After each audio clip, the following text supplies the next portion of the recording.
What's up, people? I'm Halls and this is Defeat the Enemy. I think as like a new thing, I'm just going to take a quick look at all the PS Plus games each month, because otherwise they just sit there and I never play them, so it's kind of a waste of money really. So this month, in reverse order, we've got The Unfinished Swan. This game has a really nice art style. Basically, you start off the game and you can't see anything, and you have to throw paint around to reveal the world, to like navigate it, which is pretty cool.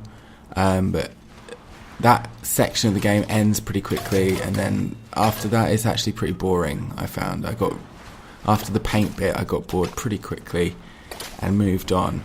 Next up is Ether 1 or Ether 1, I'm not sure the correct way to pronounce that, but either way, again, it got boring pretty quickly. It's basically a first-person adventure game. It kind of reminded me of kind of Psychonauts, because you're like going into someone's brain to fix their problems, but kind of like mixed with Assassin's Creed, because you're like in a lab and you sit in a chair and it sends you off to a magical world. Except this time, instead of history, it's someone's brain. And the real world bit before you go into the simulation, that kind of had a bit of a Portal vibe as well, with the like dilapidated science labs and like everything not working and stuff like that. So seemed a bit unoriginal, and the puzzling was pretty boring. There was like no one to talk to. The best bit in adventure games is like chatting to people, and like you meet all these funny characters and stuff, but there were no people. There was just puzzles, so not really my thing. Next up is Ho Hokum.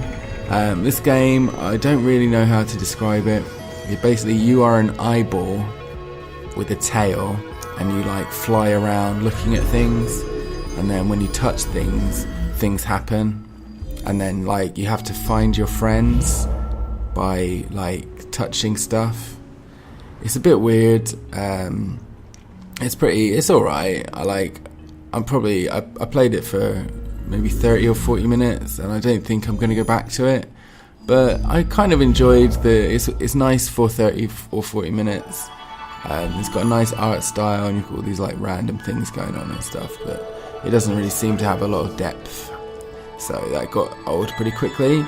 Next up, Race the Sun. This game is, you're a solar powered airplane thing, and you have to stay in the sunlight or you die.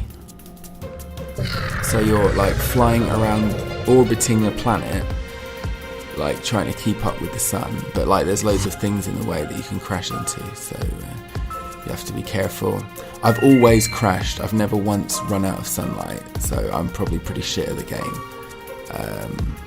But yeah, it's like fun to play. It's like, it feels really good to play. The controls are alright, and it's like hard as well, so that's good.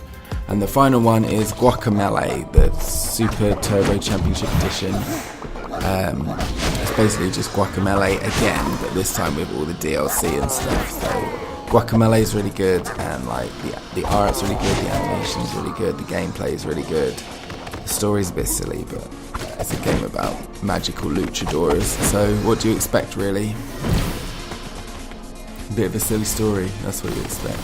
Right, so that was my PS Plus roundup for May 2015, and I will see you next month. I won't see you. I'll just make another video. You might see my video, but I will not see you.